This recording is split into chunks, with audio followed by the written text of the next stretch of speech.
May negatibong enerhiyang naramdaman ang manghuhulang si Aling Corazon kay Rando na isang sikyo sa sementeryo ng barangay San Esteban.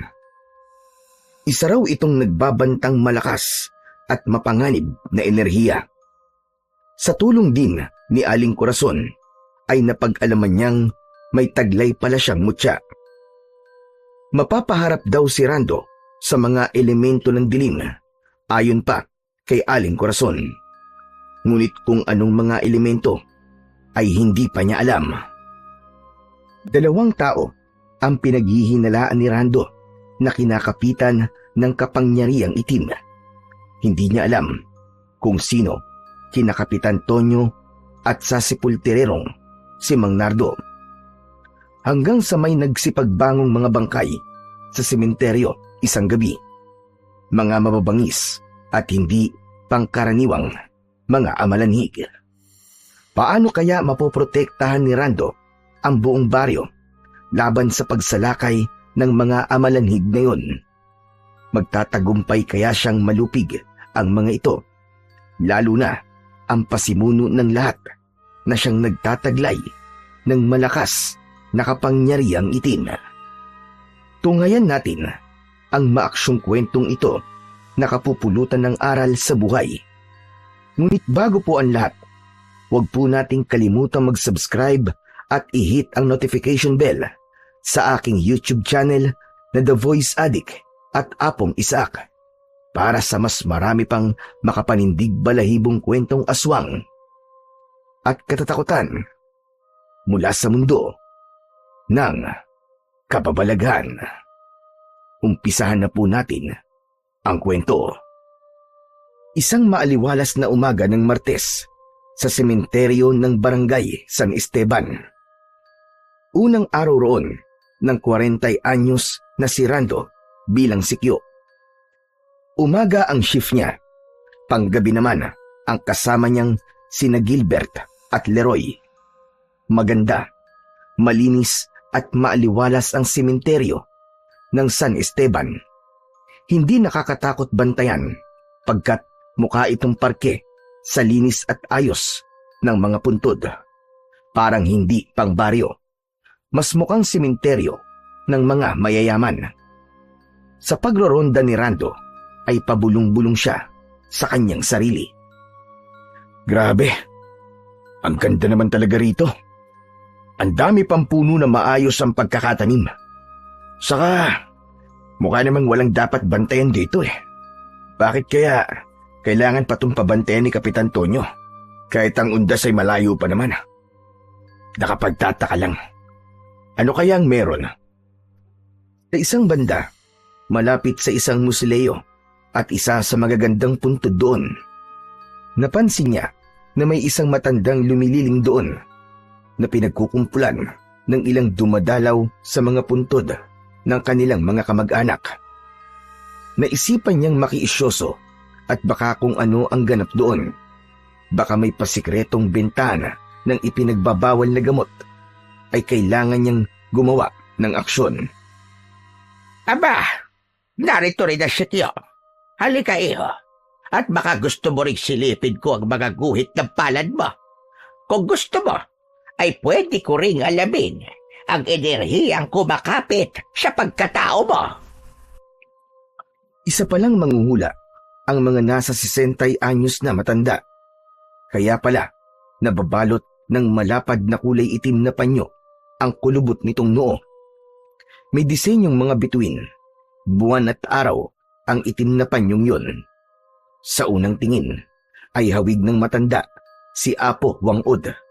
Mas bata lang itong tignan. Para malibang kahit papano, ay wala naman palang iligal na nagaganap, ay pumayag naman si Rando. Nakangiting inilahad niya ang malapad niyang palad. Sige ho, Lola. Basahin niyo po ang palad ko.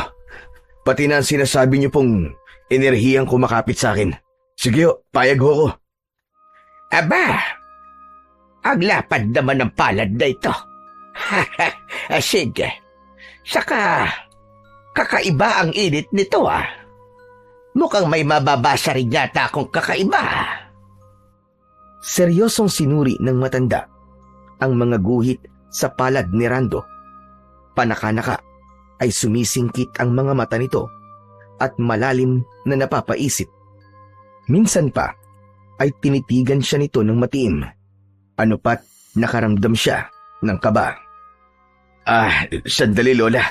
Parang nakakakaba naman po kayo. Anong nababasa nyo? Sandali lang.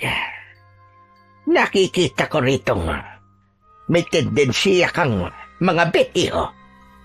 Ay, wag na wag mong tatangkain pa. Makontento ka sa asawa mong tingin ko naman ay sexy, maganda, matalino at mabait pa. Wala ka rin namang problema sa buhay pamilya mo, kalusugan, espiritualidad, at estadong pinansyal. Maganda bawat guhit ng palad mo, iho. Yung tendensiya mo lang talaga ang medyo hindi maganda. Wow! Ayos po Natumbok niyo mga katangian ng asawa ko. Saka, hindi ko ho talaga babalaki mga bitpa. Kontentong-kontento na po ako sa asawa ko. Tungkol naman po dun sa enerhiya. Ano pong nakikita niyo dun sa akin? Ay, dyan tayo may problema, iho. Pero sandali lang. Ito munang iba ang tatapusin ko. Mag-road na ka na muna. At baka mamaya mahuli ka ni Kapitan dito na nakikiano lang. Balikan mo na lamang ako mamaya. Napakamot sa ulo si Rando sa pambibiti na yon ng matanda. Si Lola naman nambitin pa Pero sige babalikan ko na lang ho kay mamaya. Pero wag niyo po akong tatakasan Nako, para namang kriminal kung ituring mo ko. Saka, importante ang sasabihin ko sa iyo mamaya. Hindi pwedeng hindi mo malaman ang naramdaman kong enerhiya sa iyo. Dapat kang babalaan. Saka titignan ulit kita ng maigi mamaya. Kailangan kong mas mag-concentrate para basuri kong maigi ang kakaibang enerhiyang bumabalot sa pagkatao mo. At para na rin mas makasigurado tayo. Ano ho? Kakaibang enerhiya? Tama po ba ang pagkakadinig ko? Oo, tama ang pagkakadinig mo. O siya, sige na. Rumod na ka na muna. Saka, wag mo na munang isipin ang sinabi ko sa'yo. Mamaya pa natin mas klarong malalaman. Nagkakamot ng ulong umalis na si Rando na medyo napapailing pa. Habang papalayo siya'y malalim siyang napapaisip. Kasabay nito, inililibot ang mga mata sa buong sementeryo. Maya-maya pa, sa di kalayuan, ay napansin niya ang isang may edad na lalaki na hindi niya mawari kung ano ang ginagawa. Sa harap ng isang nicho. Nakayuko ito at parang may isinasagawang ritual. May puting usok pa na pumapaitaas sa magkabila ang tabi nito. Malamang ay may sinindiang kandila o kaya ay insenso. Napansin din niyang kumikibot-kibot ang bibig nito. Tandang may kung anong sinasambit o ibinubulong sa sarili. Marahil ay umuusal ng dasal. Dala ng kuryosidad ay pinuntahan ni Rando at lihim na nilapitan para obserbahan ang lalaking yun na sa tansya niya ay nasa edad 50. Balbas sarado ito, nangingitim ang balat, nakakamisetang chino na kulay kayumanggi na tulad ng isinusuot ng mga magsasaka. Nakatupi rin ang suot na kupasing maong na pantalon. Para itong trabahador na magsasaka, na hardinero o kung ano pa. Para hindi siya mapansin, ay nagtago naman si Rando sa likod ng punong malapit sa pwesto nito. Doon niya klarong narinig kung ano ang inuusal ng lalaki. Ang problema lang ay hindi niya maintindihan pagkat nasa wikang parang Latin na parang Espanyol. Nooy patapos na ang lalaki nang biglang parang naramdaman ito ang presensya ni Rando. Pabigla itong lumingon sa kanyang pinagtataguan. Pagkaraan ay mabilis na pinatay ang nakasinding insenso at tarantang sininop ang ilan pang mga gamit na nasa isang tabi. May pala, may piko at mga tulos. May dala pa itong bag na nang angatin ito't isukbit sa likod ay may nagkalansingan. Dahil dito, naalerto si Rando. Kaya naman ay tuluyan na siyang lumitaw at nilapitan ang lalaking tila naman iwas sa kanya. Sandali po. Pwede ko po bang malaman kung ano ang laman ng bag nyo? Nagdalawang isip ang lalaki kung sasagutin ang tanong ni Rando o tuluyan na lang aalis. Pero nang simulang kapain ni Rando ang bag nito, kasabay ng paghima sa sukbit niyang baril sa isang kamay, ay napilitan na rin ang lalaki na ipakita ang laman ng bag. Tumambad kay Rando ang metal na metro, iskwala, martilyo, guwantes at maliit na asarol at maliit ding kalaykay. Teka, karpintero ho ba kayo? Hindi ako karpintero. Aglayo naman ang hula mo. Isa akong sepulturero. Sepulturero pala kayo. Pero anong ginagawa niyo rito sa may puntod? Kaanak niyo ho bang namatay dyan? Wala ka na ron. Hindi mo na trabaho ang alamin pa kung anong ginagawa ko. Sepulturero ko. Sekyu ka. Magkaibang trabaho natin. Aha, sabagay po. Isipin ko na lang po na kaanak nga po niyo itong nasa puntod. Saka, bakit mag-isa lang ho kayo? Saka, mukhang wala naman pong bagong ililibing Galing ako sa sementeryo sa kabilang baryo. Dumaan lang ako rito para mag-alay ng dasal. O ano, may tanong ka pa ba? Kung wala na ay aalis na ako. Marami pa akong gagawin. Napakamot naman ng ulo si Rando dahil sa tila yamot na ugali ng kaharap. Ang alam niya, kapag ang isang tao ay iritable, may malalim itong problemang kinakaharap o may mabigat na pinagdadaanan. Sige ho. Wala na po akong tanong. Ay, pero sandali lang ho. Pwede po ba akong makipagkaibigan sa inyo? Wala po akong ganong kakilala rito eh. Bago pa lang po ako rito sa baryo nyo. Ako nga ho pala si Rando. Kayo ho? Bagong sekyu ka lang pala rito. Ako naman si Nardo. Kamag-anak mo ba si Kapitan Toyo? Bali malayong kamag-anak po. Pero hindi po ako ganong kalapit sa kanya. Bakit to? May problema ho ba kayo kay Kapitan? Wala naman Pero binabalaan kita. Kilalanin mong maigi si Kapitan. Hindi sa sinisiraan ko siya sa'yo. Pero magtandaan nagpapadala sa kabaitan o kabutihan loob niyang pinapakita sa'yo. Alam mo naman ang panahon ngayon, maraming mapagkunwari. Kilala mo man o hindi. O siya, aalis na ako. Hanggang sa muling pagkikita. Sige ho, Mang Nardo. Ingat ho kayo. Nang makalayo ang sepulturero, ay malalim na pinag-isipan ni Rando ang paalala nito tungkol kay Kapitan Tonyo. Hindi pa talaga niya ito lubusang kilala at kanina'y para bang iritable ang lalaki nang banggitin nito ang pangalan ng kapitan. Mukhang may dapat siyang malaman. Binalingan din ni Rando ang puntod na dinasalan ni Mang Nardo. Binasa niya ang pangalang nakasulat sa lapida. Kanina'y may markang itinatak si Mang Nardo sa gilid nito.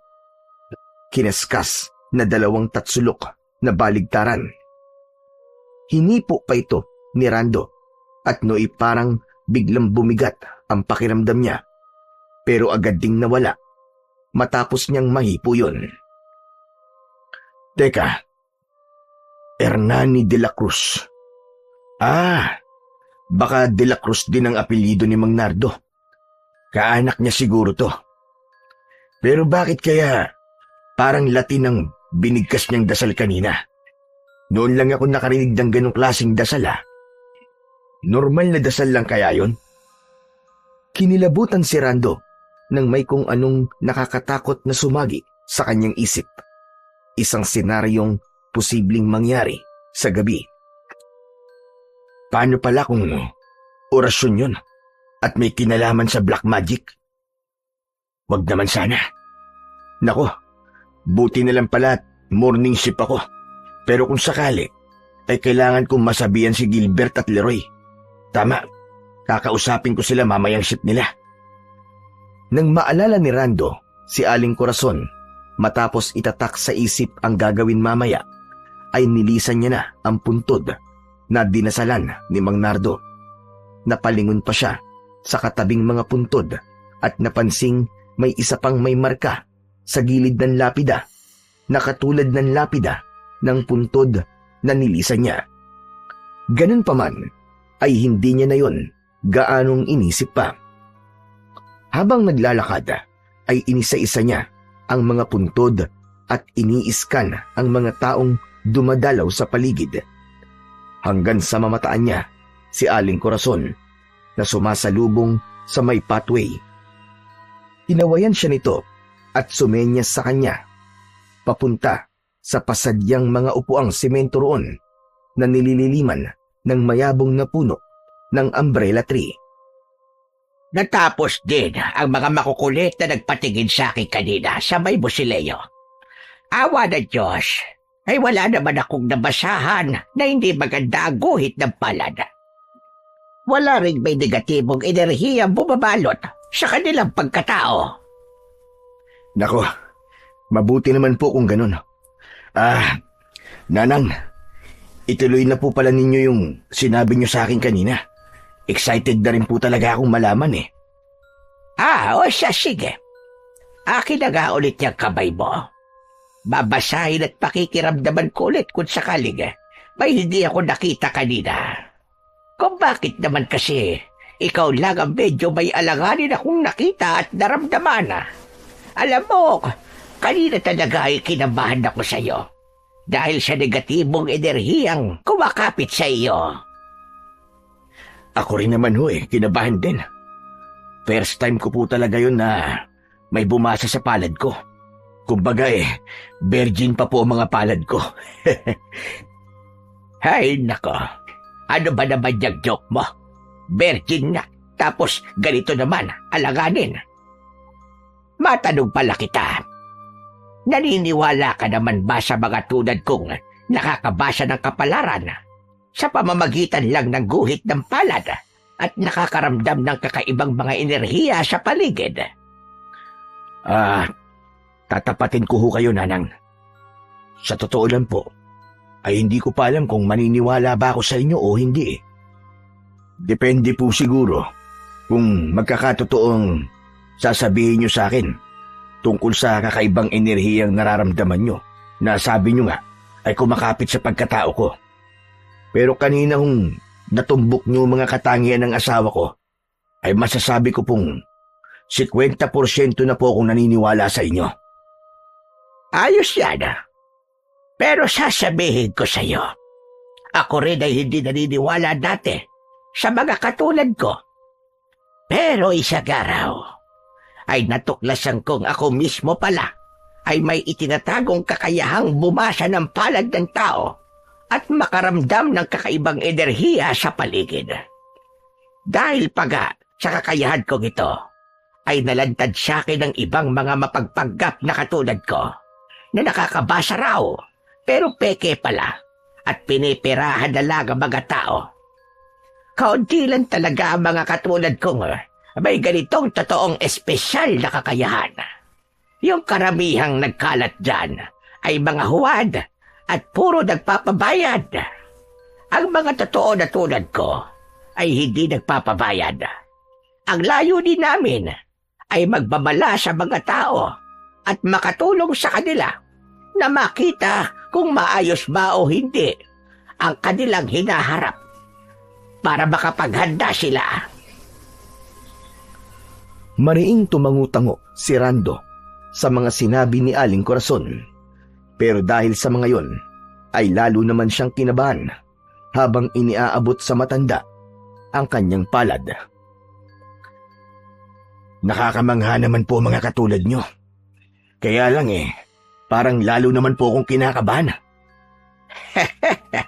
Normal lang naman yan, nakabahan ka. Sa bagay na hindi mo pa lubusang alam. Ganito na lang, para hindi ka kabahan. Ano mang hindi magandang makita ko, ay pwede pa namang makontra o masolusyonan. Kumbaga titignan natin kung alin ang mali na dapat itama. Ikaw siyempre ang unang-unang kikilos dito. Pero kung sa tingin ko may mayaambag akong solusyon, ay tutulungan din naman kita. O paano? Ituloy na natin. O sige ituloy na po natin. Saka may papatingin pa po pala ako sa inyo mamaya. At muli nang binasa ni Aling Corazon ang palad ni Rando at pinakiramdaman ang enerhiya nito. Todo concentrate ang matandang babae. Todo rin kung maningkit ang mga mata. Paminsan-minsan ay napapakibot pa na para bang nabibigla sa kung anumang nababasa o nararamdaman. Ito na ang nararamdaman kong kakaibang enerhiyang kumakapit sa'yo. Mainit-init ang sigaw niya mula sa iyong katawan. Aba, teka. Sandali lang. Para yatag. Kumibot-kibot ang medyo pangilong ni Aling Corazon. Sininghot-singhot ang hangin. Ano, Nanang? Parang ano? Parang may naaamoy akong matapang na amoy. Parang amoy kwan. Tama. Amoy bawang. Amoy bawang siya. Amoy bawang ang enerhiyang kumakapit sa'yo. Ano, Nanang? Amoy bawang ho talaga? Medyo natatawang napakapa si Rando sa kanyang bulsa nang inilabas niya mula rito ang munting lalagyang plastik na naglalaman ng sinangag na bawang chips na paborito niyang kutkutin kapag nagpapalipas ng init sa kanyang duty bilang security guard.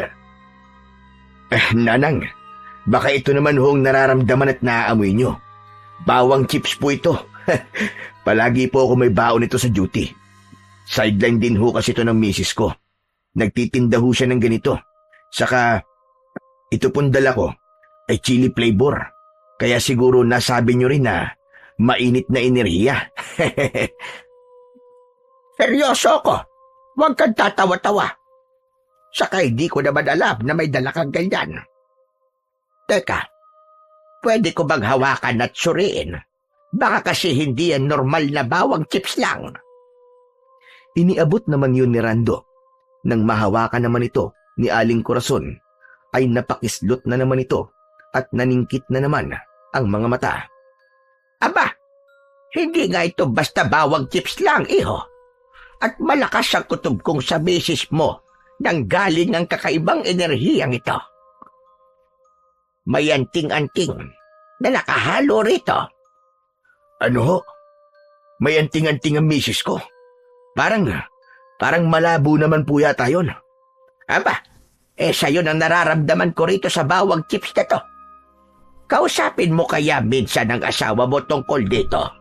Malay naman natin at baka may taglay siyang anting-anting na hindi rin niya alam. Pwedeng may antingerong nabigyan siya ng medalyon o kaya regalong may sa anting-anting. Marami pang ibang posibilidad na makapagpapaliwanag kung paano nalagyan ito ng anting-anting. Napatangu-tangu roon si Rando sa sinabi ng matandang babae. Sa bagay ho, kakausapin ko po mamaya ang asawa ko pag-uwi. At siya nga ho pala, negatibo ho ba o positibo ang enerhiyang taglay niyang bawang chips? Pareho, iho. Pero mas positibo siya kesa negatibo. Ang ganitong enerhiya na may sa anting-anting pa ay may kasamang panganib. Mapapaharap ka sa mga elementong kakontra nito. Ho? Mga elemento? Anong mga elemento? Mga elemento ng dilim. Pwedeng magkukulam, mambabarang, engkanto, o kaya iba-ibang uri ng mga aswang. Kaya kailangan mong mag-ingat, lalo na't dito ka pa naman sa sementeryo nagbabantay. Pwede rin palang mga ligaw na mga kaluluwa ang makaengkwentro mo. Huwag naman ho sana. Pero kung sakali po, ay hindi naman po ako natatakot. Sa tagal ko na pong isang sikyo sanay na po ako sa mga ligaw na kaluluwa. Pero kung sakali pong engkanto, mangkukulam o kaya aswang, siguro po kailangan kong paggandaan ng posibleng engkwentro ko sa kanila. Kayo, ano pong maimumungkahin yung maganda kong gawin? Kailangan mo siguro kumonsulta sa mga eksperto sa mga engkanto, mangkukulam, mambabarang, o kaya naman ay sa aswang. Sa tingin ko ang tingero ang pinakadapat mong lapitan at hingan ng tulong. May kakilala ho ba kayong antingero? Yun lamang ang problema natin. Wala akong kakilalang antingero. Pero tutulungan kitang maghanap. Basta yung asawa mo ay kausapin mo. Malay mo. Siya pala ay may kakilalang antingero. Ibinalik na ni Aling Corazon ang bawang chips kay Rando. At nang madikit ang kamay nito sa isang kamay ni Rando, ay napakislot na naman ito. Tandang may naramdaman na naman kay Rando. Hala, teka sandali lang iho. May isa pang negatibong enerhiyang kumapit sa'yo. Mukhang sariwa pa. Nakasalat ka ng isang bagay na kinapitan ng malakas na negatibong enerhiya. Ano? Ano naman pong enerhiya yan? Parang ang malas ko naman ho yata ngayong araw. Ito ang nakakatakot, iho. Purong negatibong enerhiya kasi siya. Saka parang hindi pa siya lubusang nabubuo. Kumbaga nagbabanta pa lamang siya. Bumubuelo, kumbaga. Saan ko naman ho kaya nakuha yan? Abay, alalahanin mo kung ano-ano ang mga bagay na nahawakan mo kanina. Sariwa pa kasi ang enerhiyang ito. Kaya malabang na kani-kanina mo lang nakuha. Saglit na napaisip si Rando. Maya-maya, napabulala siya. Iyon nga ho palang ipapakita ko sana sa inyo. May kinalaman po dun yung enerhiyang sinasabi nyo. Tara ho, puntahan natin. Kanina ho kasi may isang sepulturero ako nakausap. Ano ka mo? Sepulturero? Opo, Nardo ho ang pangalan niya. Kanina nakita ko siya nagdarasal sa harap ng isang nicho. At yung dasal ho niya, hindi ko ho maintindihan. Para bang Latin ho. Nakakatakot ho pakinggan Pinuntahan nila ang nichong sinasabi ni Rando. At habang naglalakad sila'y ikinikwento lahat ni Rando ang naganap bandang una. Malalim na napaisip si Aling Corazon habang nakikinig. Ito po yung nichong dinasalan ni Mang Nardo kanina. Siguro kaanak niya. Subukan nga ho ninyong ramdamin kung may bumabalot ditong negatibong enerhiya. Binasa muna ni Aling Corazon ang pangalan sa lapida. Hernande de la Cruz. Teka, wala naman yatang natirang kamag-anak rito si Mang Hernan. Pagkakaalam ko'y nasa Amerika na lahat ng mga kaanak niya. Wala akong maalalang may Nardo de la Cruz dito. Saka, Nardo ba talaga ang pangalan ng sinasabi mong sepulturero na nagpunta rito kanina? Oo, yun ho ang pakilala niya sa akin Malay nyo katiwala nila si Mang Nardo o kaya kaibigan ng kanilang pamilya. At siya na lang ang dumadalaw sa puntod na to. Sa bagay, pwede ngang ganon. Sandali lang. At kakapain ko't pakikiramdaman kung may enerhiya bang bumabalot dito. Sabi mo nga parang Latin ang sinasambit ng lalaking yon. May kutob akong may negatibong enerhiya nga rito. Mariing pumikit si Aling Corazon habang kinakapa ang puntod pati na ang lapida nito. Wala siyang kamalay-malay na nahipo niya ang markang pinabaliktad na 2 tatsulok sa isang sulok ng lapida. Napakislot pa nga ang matanda. Matapos pakiramdaman ni Aling Corazon ang kabuuan ng puntod, ay napadilat siyang nanlalaki ang mga mata. Nang mapansin naman ito ni Rando, nagtataka siya kasabay ng pagbundol ng kaba sa kanyang dibdib. Ano po? Ano hong meron, Nanang? Bakit ganyan ho ang mga mata nyo? Hindi maaari. May ibinabantang malakas na negatibong enerhiya ang puntod dito. Hindi biro-biro ang nasalat kong enerhiya. Teka, sa bandang may lapid ako yata yun naramdaman. Sinuring maigi ni Aling Corazon ang kabuuan ng lapida. Sinalat niya ang bawat sulok nito. Hanggang sa nakaramdam siya ng kilabot nang mahipo niya ang markang baligtarang mga tatsulok. Itong markang ito, ang naglalabas ng negatibong enerhiya. Hindi ko yata ito napansin kanina. Akala ko'y disenyo lang ito ng lapida. Simbolo yata ito ng... Tama. Simbolo nga ito ng itim na bahika. Oh, teka ho. Sigurado ba kayo riyan? Sigurado ko, iho. May nakakontra ako dati na gumagamit ng kapangyarihang itim sa kanyang paghuhula. May medalyon pa nga siyang ganitong-ganito ang nakamarka. Mahirap kalabanin ang may kapangyarihang itim na ganito. Ibig huban sabihin may kapangyarihang itim si Mang Nardo? Posible. Kaya mula ngayon ay dapat mong iwasan ang sepulturerong yon. Hindi natin alam kung paano niya pinapagana ang kapangyarihang itim at kung bakit minarkahan niya itong lapida ng nityong ito. Ang inakatakot ko, baka gusto niyang magbangon ng patay. Hindi natin alam kung ano ang talagang pakay niya. Kaya bilang security sa sementeryo, ay kailangan mong mag-extra bantay dito. Umaga at gabi ka ba rito? Hindi ho Iba ho nagbabantay sa night shift. Kaya sasabihan ko rin po talaga sila tungkol dito. Paano kung biglang pagpalitin ang ship nyo? Nako, mahirap na. Paghahandaan ko po mga posibleng mangyari. Hahanap po kagad ako ng antingero na makakatulong ko kung sakaling mailipat ako sa night shift.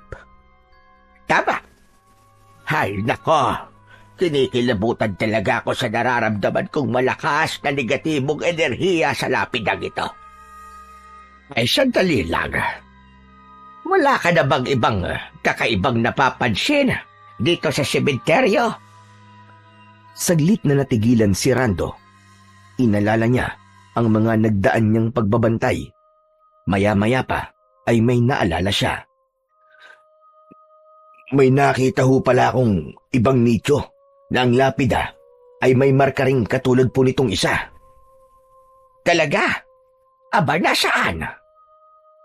Ayun po sa bandaron. Pahilis pong kahileran nitong isa. Pakiramdaman niyo rin ho kung kapareho niya ang enerhiya nitong isa. Nilapitan nila ang kabilang nichong yun at agad na pinakiramdaman ni Aling Corazon. Kako, tama ka ka, iho. Pareho sila ng negatibong enerhiya. Hindi maganda ito. Mukhang may iba pang namarkahan din ng ganito. Teka, tingnan natin ang iba. May kailangan akong kumpirmahin. Nagtulong ang dalawa na maghanap ng iba pang namarkahan din ng 2 baligtarang tatsulok o hugis bituin na may 6 na sulok. Kada may mahanap sila'y ikinokonekta nila sa mga dati na nilang nahanap hanggang sa wala na silang mahanap. Sinasabi ko na nga ba, may pattern ang pagkakamarka sa mga lapida. Konti na lang ang mamarkahan at makukumpleto na ang katulad ng markang nasa mga lapida. Ang bituin ng kapangyarihang itim. Ano ho, Aling Corazon? Bituin ng kapangyarihang itim? Patay. Baka yan po ang dahilan kung bakit pinababantayan dito ng kapitan. Oo nga, no? Ngayon ko lang naisip kung bakit mahigpit ang seguridad dito ngayon ni Kapitan. Mukhang may inililihim siya sa baryo. Aha! Minsan nga rin ay sasadyain ko siyang pakiramdaman. Ay, ganito pala, iho. May naisip ako. Ewan, pero malakas ang kutob kong parehong may kinalaman dito si Kapitana at yung Nardo na si Pultorero. Posible rin may mga patay dito na sangkot. Pareho po pala tayo na naiisip. Balak ko rin nga hong makipagkaibigan kay Mang Nardo eh. Tingin ko ho kasi ay may malalim na pinag-uugatan ang pagiging irritable niya. Saka binalaan din ho niya ako tungkol kay Kapitan. Kita mo na? May dapat talaga tayong malaman tungkol kay Kapitan. Ako nang bahala kay Kapitan. Ikaw naman ang kay Nardo. Sobrang mag-iingat ka nga lang sa kanya. Huwag mo rin kalilimutang kausapin ang asawa mo tungkol dyan sa bawang chips mo. At yung mga kasamahan mong nakatoka sa gabi, balaan mo rin sila. Opo, gagawin ko po talaga lahat yan. O siya, habang maaga pa kailangan na nating kumilos kagad. Sabi ko nga, ay hindi biro-biro ang nagbabantang enerhiya sa sementeryong ito. Pupunta kagad ako sa Barrio Hall. Tsetsempuan ko si Kapitan. O paano?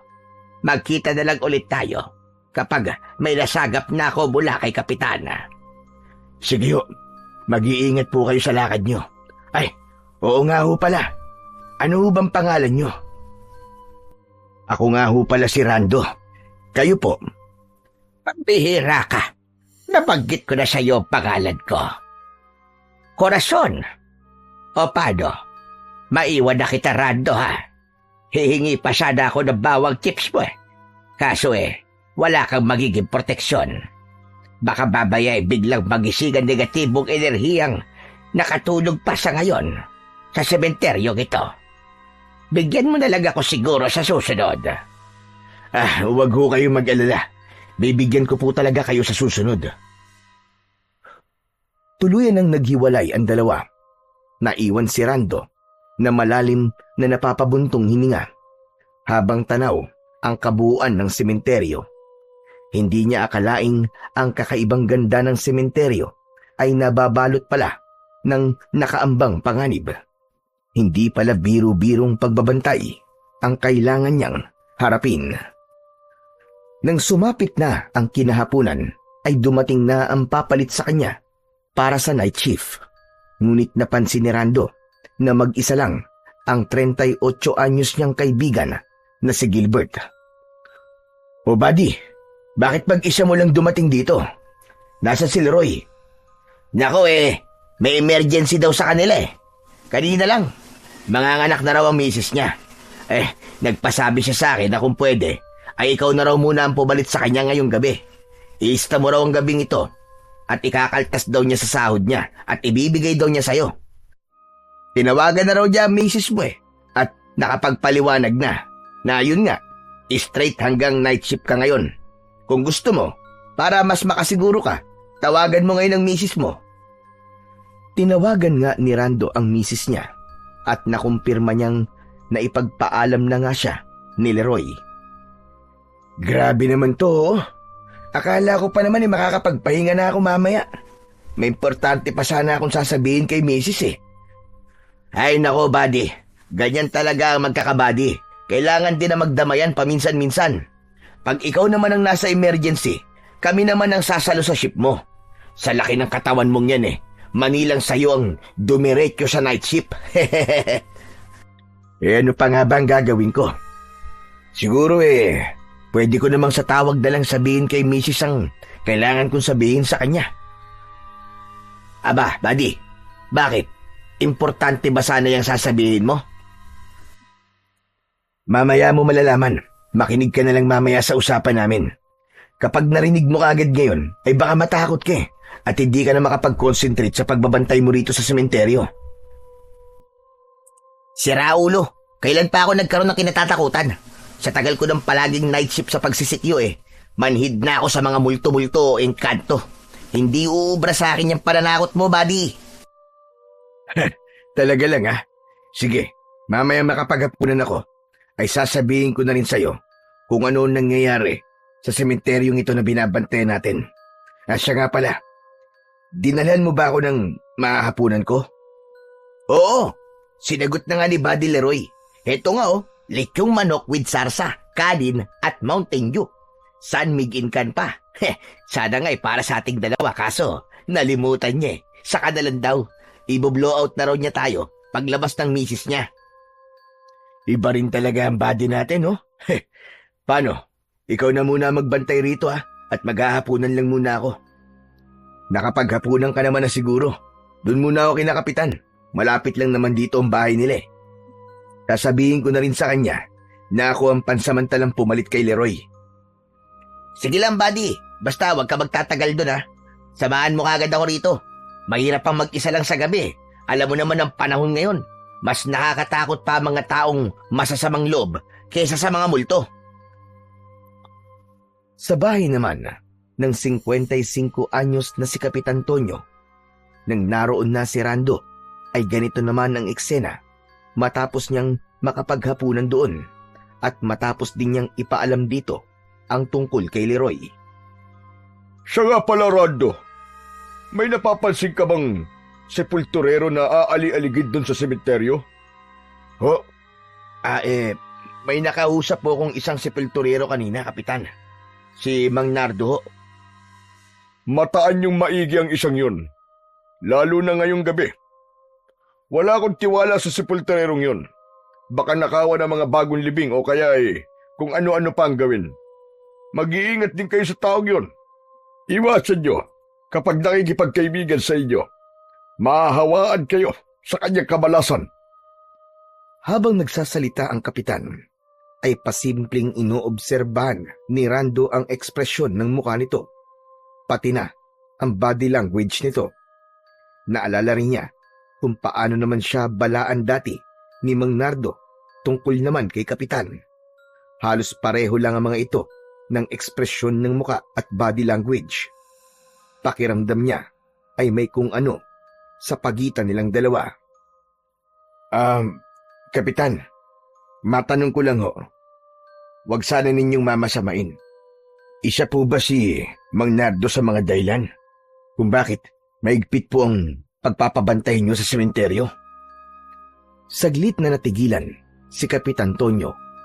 Tinensya muna nito si Rando at tila nag-iisip kung ano ang isasagot. Oo. Isa nga siya sa pinakadahilan. Alam kong wala ka pang gaanong alam dito sa baryo namin. Pero sigurado naman nabalitaan mo na yung may namamataan daw ang ilan sa mga kababaryo ko sa gabi na para raw nakita nila ang kanilang namatay na kaanak na lumilibot sa gabi. Nang i-check daw nila ang puntod ng namatay, ay may nakita raw silang parang uka na muli lang inayos. Namamataan din daw nila si Nardo na may kung ano-anong nityong dinadasalan. Kaya para mas makasiguro kami, ay minabuti kong pabantayan ang sementeryo. Kaya inarkila ko kayo. Si Rando naman ang natigilan sa kanyang napag-alaman. Ang totoo'y wala talaga siyang ideya sa mga nangyayari sa baryo. Ibig niyo po bang sabihin, Kapitan, bumangon ng patay at naglibot sa baryo? Ganun na nga, Rando. Kaya pati mga tanod ko ay pinapalibot ko na rin sa buong baryo sa gabi.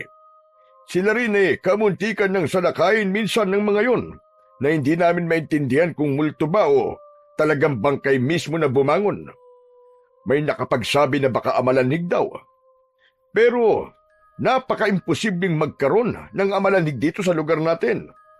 Nandito tayo sa Luzon at wala naman tayo sa Kabisayaan o Mindanao kung saan lang naman talamak ang mga amalanig.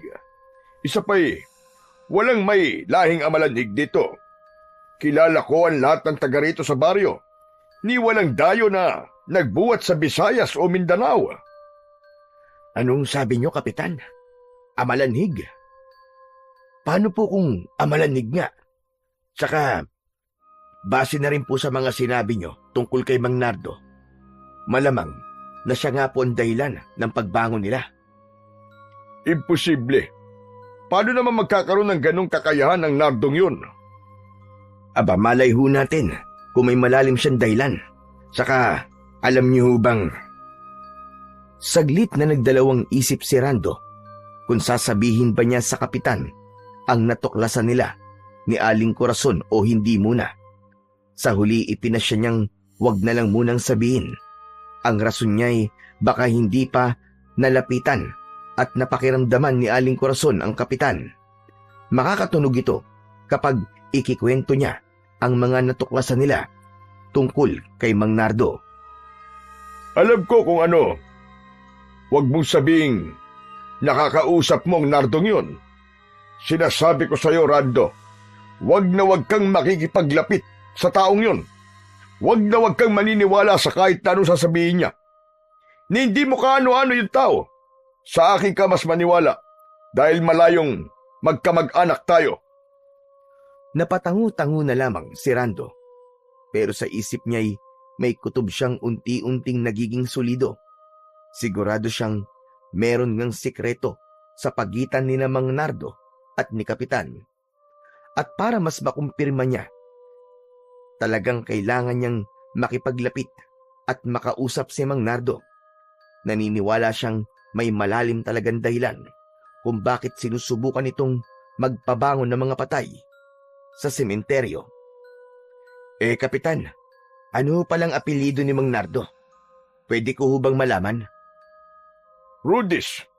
Rudis ang apelyido niya. Bakit mo pala natanong? Wala naman ho. Akala ko po kasi De La Cruz. Mali po pala ako. Siya nga ho pala, Kapitan. Tutal, tapos na po akong maghapunan. Baka pwede ko na hong balikan ang kasamaan ko sa sementeryo. Malamang kanina pa po yung naghihintay sa akin . Sige, mabuti pa nga. Ako naman kakausapin ko pa mga tanod ko para magronda ulit ngayon sa buong baryo. Kayo ng kasama mo bantayan yung maigi ang sementeryo ha. Ganitong gabi wag na wag yung hahayaang may kahit sinong nakakapasok sa sementeryo. Kung may kahina-hinala kayong mamataan, ay wag kayong mag-atubiling paputukan sila sa kamay o kaya sa paa at i-report kagad sa akin. At lalo ninyong dapat pakabantayan si Nardo at baka sumisimple yun sa sementeryo sa gabi. Masusunod po, Kapitan. Sige ho, aalis na po ako. Nagmamadaling lumakad si Rando para balikan ang kabady niya na si Gilbert. Habang sa daan ay nakasalubong niya si Aling Corazon na nagulat pa nang makita siya. Rando, nandito ka pa. Hindi ba dapat nakauwi ka na ngayon sa inyo? Naku nagka-emergency ho Aling Corazon dun po sa isang kabady namin. Kaya po heto, mapapa-duty na naman ako ngayong gabi. Ay, ganun ba? O siya, may sasabihin pala ako sa'yo. Napakiramdaman ko na kanina si Kapitan. Sandaling luminga-linga sa paligid ang matanda. Pagkaraay, mabilis na hinila si Rando sa isang tabi na lingid sa mga taong nagdaraan. Tama ang hinala natin, Rando. Naramdaman kong may lihim ngang itinatago si Kapitan. Isang negatibong enerhiya ang taglay niya. May itinatago siyang maitim na nakaraan. Ang hindi ko pa rin tiyak ay kung konektado siya sa negatibong enerhiyang taglay ng sepulturerong si Nardo. Ganun ho ba? Kanina naman po ay kausap ko si Kapitan. Doon po ako nagapunan sa kanila. May mga nalaman po ako sa kanya tungkol kay Mang Nardo. Sigurado po kung may kinalaman siya sa mga ikinikilos nito. Saka totoo po bang may namamataan dito sa baryo nyo na lumilibot daw ng mga bangkay na galing daw sa sementeryo? Ay, oo nga pala, iho. Nakalimutan ko yung sabihin sa'yo kanina. Kaya lalo kayong mag-iingat ng kabady mo. Hindi namin alam kung paano may bumabagong bangkay at kung sino nagpapabangon. Sa ngayon, ay pinaghihinalaan pa lang natin si Nardo. Hindi pa natin tiyak kung dahil ba sa ginagawa niyang dasal sa mga nicho o o sa mga marka sa mga lapida. Base naman sa naramdaman ko kanina sa sementeryo, ay hindi pa lubusang aktibo ang negatibong enerhiyang naroroon sa mga nichong may mga marka. Ganun pa man, ay nakakabahala pa rin ang mga posibleng mangyari. Delikado ang buong baryo kapag nagkataon. Kailangan natin kontrahin ang negatibong enerhiya bago pa man ito tuluyang maghasik ng lagim. Huwag ho kayong mag-alala. Magbabantay ho kaming maigi ngayong gabi ng kabady ko sa sementeryo. Tulad po ng nakita natin kanina na hindi pa ho kumpleto ang mga marka sa mga puntod. Wala pa naman po sigurong mangyayari. Sana nga, Rando. Maalala ko pala. Pinuntahan ko rin pala kanina lang ang bahay ni Nardo. Pakikiusapan ko sana na itigil ang anumang binabalak niya. Pero wala siya roon sa kanyang bahay. Mabuti pa pumunta ka na doon sa sementeryo. Sige na, magbantay kayong maigi ron. Baka babaya nandun na pala ang Nardong yon at may dinadasala na namang nityo. Kaya nga, dala mong bawang chips. Wala ka bang nararamdaman dyan Noon lang naisipang pakiramdaman ni Rando ang dala niyang bawang chips sa kanyang bulsa. At kakasabi pa lang ng matanday, dama na niya ang parang pag-iinit nito sa kanyang hita. Nako, parang umiinit po nilagyan ng bawang chips ko. Ano po bang ibig sabihin kapag umiinit ito? Ay, malamang nababalayan sa'yo na kailangan mo ng kumilos. Sige na, iho. Pumaroon ka na sa sementeryo. Malamang na may nangyayari na ngayong gabi. Nako, kailangan ko na rin umuwi. Maghahanda rin ako ng bawang chips. Sakali ay pangontra ko kapag may makasalubong akong naglilibot na namang bangkay. Susubukan ko ring balaan ang mga kababaryo ko at sasabihan ko rin sila na maghanda ng bawang chips. Sige ho, mag-iingat po kayo. Ako na bahala rito sa bawang chips. Ngunit maghihiwalay pa lang sana ang dalawa. Natigilan sila nang makarinig ng mababang ungol sa likuran nila. Pagtalikod ay pareho pa silang pinanlakihan ng mga mata sa kanilang nakita. Isang putikang bangkay na parang bagong ahon sa hukay. Galit na nakatitig ang halos luwa at mapupula nitong mga mata. Tila may mga pangil din ito nang ibukan nito ang bibig. Ang mga kamay nito'y mas mahahaba sa karaniwan at ang mga daliri ay may matutulis at matatalas na mga kuko. Nang simulan nitong humakbang, palapit kina Rando at Aling Corazon, ay nataranta sila. Diyos ko po, heto dagat, may nakabangon na palang isa. At mas nakakatakot ang itsura nito ngayon, Rando. Yung mga naunang nagpakita ay hindi naman ganyan ang itsura. Tignan mo naman ang mga kuko. Pagkatutulis, Sus Mariosep, ano ba nangyayaring ito? Dito lang ho kayo sa likod ko, Aling Corazon. O kaya tumakbo na po kayo. Ako na pong bahala sa nilalang na ito. Mukhang amalanhig po ito at hindi basta-bastang bangkay. Galingan mo, iho. May batuta ka naman. May baril. At yung bawang chips mo. Ikaw nang bahala riyan. At ako'y hindi pwedeng makipaglaban. Nanginginig ang mga kalamnan ko. Diyos ko!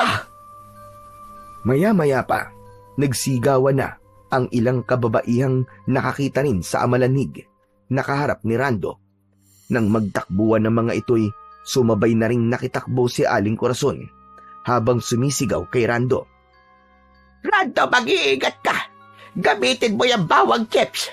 May anting-anting yan! Humanda si Rando. Una niyang hinugot sa kanyang bulsa ang bawang chips. Naglabas siya ng ilang piraso. Pagkaraan ay binunot naman niya ang kanyang baril. Nang sugurin siya ng amalanhig, ay una niyang sinubukang hagisan ito ng isang piraso ng bawang chips. Ganun na lamang ang pagkagulat niya. Nang pagtama nito sa amalanhig, ay bigla itong sumabog. Ano pat umusok ang balat nito. Umaatungal na napaatras ang nilalang na yon. Ngunit tila hindi ito nagpatinag. Sa halip ay muli itong sumugod. Mas galit na galit. Minsan pa'y hinagisan ni Rando ng bawang chips ang amalanig. Sa pagkakataong ito'y 2 bawang chips na ang inihagis niya. 2 magkakasunod na pagsabog ang tinamo ng amalanig. Buga nito'y naputol ang 2 kamay nito. Ganun pa man ay hindi pa rin ito natutumba. Maya-maya pa, pabiglang bumilis ang pagsugod ng amalanig habang todo ang atungal. Siyempre ay nataranta si Rando. Sa pagkakatarantanga niya'y pabigla siyang napaatras at sa kasamaang palad ay napatid ang paa niya sa isang nakausling bato. Halos mapasalampak siya sa lupa. Nang sa tuluyan na sanang makakalapit kay Rando ang amalanig na nanggigigil, ang ngumangat-ngat na mga ngipin ay biglang kumidlat at kumulog. Kasabay nito'y ang pagbuhos ng mahinang ulan. Lalapain na sana ng amalanig si Rando. Pumikit na siya at handa na sanang sumigaw sa sakit na matatamo nang maramdaman niyang biglang parang may kung anong maliliit na bagay na nagpatakan sa balat niya at nagsimulang magsigalaw. Dahan-dahan niyang idinilat ang kanyang mga mata. Sa pagtataka niya'y wala na ang amalanig. Lumingalinga pa siya para makasiguro, ngunit wala na talaga ang amalanig. Teka, nasaan na ang amalanig na yun? Ano nangyari? Tatayo na sana si Rando, ngunit nang makita niya kung ano ang mga bagay na nagsisigalaw na kumapit sa kanyang balat at damit, ay napaungol siya sa pandidiri. Pabigla siyang napatayo't mabilis na pinagpagan ang mga yon. Kadiri! Mga bulate! Yak! Saan galing ang mga to? Ang baho! Ay, sinukahan pa yata ako ng amalanig na yun! Nagsususuka si Rando sa labis na pandidiri, sa mapipintog, naninilaw at napakabahong mga bulating yun. Halos pati hinapunan niya bandang unay na isuka niya. Grabe! Akala ko'y katapusan ko na kanina.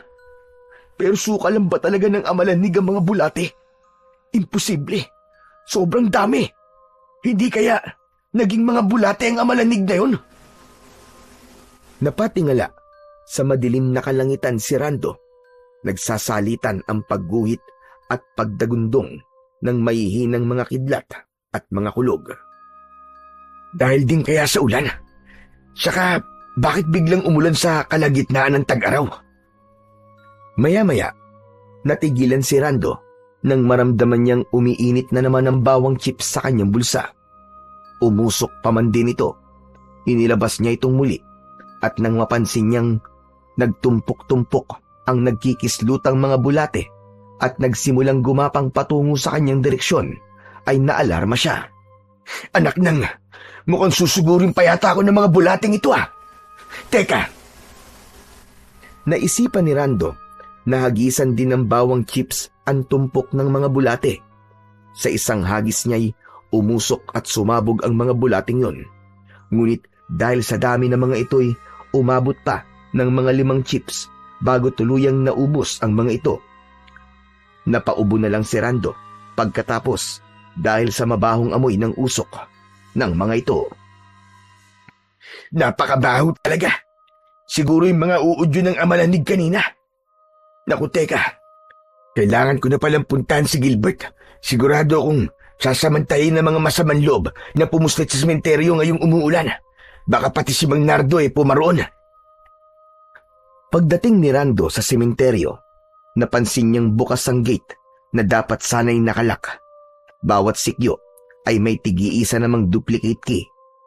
Sinilip niya ang guard shed, pero mukhang wala roon si Gilbert. Nagtataka niyang inilak ulit ang gate at nilapitan ang guard shed. Walang ano-ano'y may narinig siyang kakaibang ungol, yung bang parang ungol ng may milagrong ginagawa. Nagmumula ito sa likod ng guard shed. Dahan-dahang pumaroon si Rando at laking gulat niya nang masaksihan niya ang ginagawa ni Gilbert. Nakababa ang pantalon nito at sa harap niya'y may isang binabaing nakaluhod at pabiling-biling ang ulo. Anak ng 7 kagaw naman oh! Anong klaseng kalibugan niyang, buddy? Pati ba naman yung pinatos mo pa? Sa kakala ko naman mahigpit ka nagbabantay dito. Ngunit sa halip na tumigil, ay ipinagpatuloy lang ng dalawa ang kanilang kamunduan. Isandali lang, buddy. Mamaya mo na ako kausapin. Malapit na ako. Mamaya mo na ako pagalitan. Ito na. Mariing napapikit ng kanyang mga mata at napatakip ng kanyang mga tenga si Rando nang malakas na umungol si Gilbert. Matapos naman yo'y agad tumakbo palayo ang bading na pakending-kending pa. Si Gilbert naman ay mabilis na nagbihis. Pagagalitan na sana ni Rando si Gilbert nang may mahagip ang kanyang mga mata sa di kalayuan. Doon sa mga nicho sa sementeryo, may tila nakasinding mga kandila roon na isa-isang namamatay dahil sa lalong paglakas ng ulan. Sa liwanag ng gumuguhit na ilang munting kandila ay parang may bulto ng tao na nakikita na nakatayo sa isang banda. Parang si Mang Nardo, ang usok ng namatay na mga kandila ay nagkalat sa palibot nito. Teka, may nakapasok sa sementeryo, buddy. Gawa ng kapabayaan mo. Mukhang si Mang Nardo pa. Lagot tayo nito. Ha? Bakit naman tayo malalagot? Siya ang dapat nalagot sa atin, buddy. Hindi mo alam kung ano nasa likod ng sementeryong ito at kung anong klase siyang tao. Sasabihin ko pa lang sana sa iyo Pero mukhang heto't naunahan na tayo. Baka nakumpleto na niya ang marka ng kapangyarihang itim.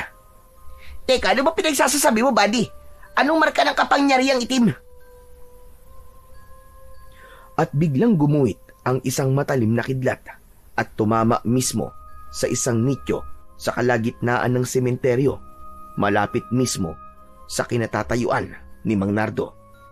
Halos nawarak ang nichong yon. Kasunod nito, bago pa dumagundong ang isang malakas na kulog, ay narinig pa ni Rando ang malakas na isinigaw ni Mang Nardo. Sa bisa na batong itim ng isang mabangis na malanhig, magsipagbangon kayo at salakayin nyo ang buong baryo. Higit sa lahat, na dapat ninyong salakayin ay si Kapitan Tonyo, 10 ng kanyang pamilya. Wala kayong ititirang buhay. Matapos yo'y gumuhit naman ang isang matalim na kidlat na nagsanga-sanga at tinamaan ng mga ito ang lahat ng mga nityong may marka ng bituin ng kapangyarihang itim. Teka, may lalaking sumigaw, buddy. May narinig akong amaladig. Tapos, sasalakayin daw ang buong baryo sa kasi kapitan. Humanda ka, buddy. Yan ang resulta ng kapabayaan mo. Inuna mo pa kasi ang kalibugan mo kesa sa seguridad ng sementeryo. Sorry naman, buddy. Pero bigla talaga akong nawala sa sarili ko kaninang nilapitan ako ng bakulaw na yun Ewan ko ba? Para akong naipnotismo. Parang bumalik na lang ang wisyo ko kaninang bigla kang nagsalita. Kundi lang yung tumakbo, baka binaril ko yun Malamang ay pain yun ni Mang Nardo para iligaw ang pagbabantay mo. Eto nga, nagtagumpay na siya. Kaya alerto ka, buddy. Mataan natin ang mga nityong tinamaan ng kidlat. Teka, buddy. Ilalabas ko lang ang extra nating mga balat. Baka mapasabak tayo ng tuluyan Hindi ko alam kung ano ang amalanig. Pero siguro naman mapupuruan ka agad ng tama ng baril ang mga yon. Bilisan mo, buddy. Kumuha ka na rin ng extra flashlight natin. Mabilis namang kumilos si Gilbert. Si Rando naman ay muling binalingan ng tingin ang sementeryo. Sa kasamaang palad, maliban sa mas lumakas pang buhos ng ulan, ay mas kumapal pa ang mga usok ng namatay na mga kandila sa paligid. Dahil dito, ay halos wala na siyang makita sa paligid. Heto na, buddy. Isang box ng bala para sa'yo. Kapag naubos yan, ay wala na tayong bala. Heto naman ang extra flashlight mo. Teka, bakit ganun? Puro usok na ang paligid. Wala na tayong makita. Tara na, buddy. Sigurado ko na may magsisibangon na ng mga malanig mula sa tinamaang mga nicho. Samantalahin natin silang unahan habang malakas pa ang ulan. Ang alam ko magiging tumpok pa lang sila ng mga uod dahil sa ulan. Pero oras sa tumila ang ulan ay muli silang mabubuo para tuluyang sumulakay sa baryo. Ano? Naging tumpok sila ng mga bulate? Eh di sana pala water gun ang dala natin. Bakit? Alam ba nating mapapaharap tayo sa mga amalanig? Nako, teka buddy.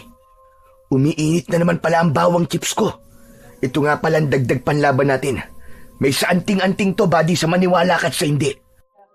Umasabog to kapag inihahagi sa mga amalanig, tulad ng nakaharap namin kanina ni Aling Corazon sa Purok Uno. Ano ka mo, buddy? Sumasabog na bawang chips? Para ka namang siraulo, buddy. Patingin nga ng bawang chips na sinasabi mong may saanting-anting. Kailan pa nagkaroon ng anting-anting ang bawang chips ng misis mo? Seryoso ako, buddy. Totoo sinasabi ko sa'yo. Saka mo na ako pagtawanan pagkatapos ng gabing to. Sana lang maligtasan natin to. Aba, teka lang, buddy. Umuusok ang bulsa mo. Tignan mo. Inilabas ni Rando ang transparent na munting lalagyang plastik na naglalaman ng bawang chips. Kitang-kita nang namamanghang si Gilbert ang pag-usok at bahagyang pagliliwanag ng laman nito. Hala, buddy. Nagliliwanag din ang laman yan. Magsasalita pa sana si Rando, ngunit hindi na niya naituloy nang walang ano-ano'y nakarinig sila ng tila galit na mga atungal na mukhang papalapit sa kanila.